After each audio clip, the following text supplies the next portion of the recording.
Survey number తీయలేదు కాబట్టి ఎన్నిసార్లు వైఎస్ఆర్ కాంగ్రెస్ పార్టీ మీ పోర్టల్ ద్వారా మీకు పర్మిషన్కి అప్లై చేస్తే ఆ పోర్టల్ రిసీవ్ చేసుకోలేనది నిజం కాదా?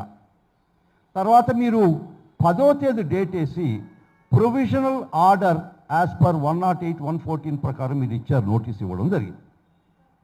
పర్మిషన్ ఇట్లా తీసుకోలేదు, మీరు పర్మిషన్ తీసుకోకపోతే అది మీకై మీరు దాన్ని తీసేయాల్సి వస్తుందని మీరు 10వ తేదీ ప్రొవిజనల్ ఆర్డర్ అంటారు, మీరు నోటీస్ ఇచ్చారు, 7 రోజులు టైం ఇచ్చారు. అది సర్వ్ చేసింది 15వ తేదీ.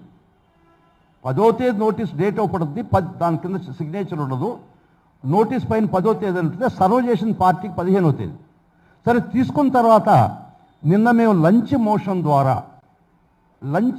ద్వారా హైకోర్టుకి అడ్వకేట్ ఆన్ రికార్డ్ ఒక ఫైల్ చేసిన తర్వాత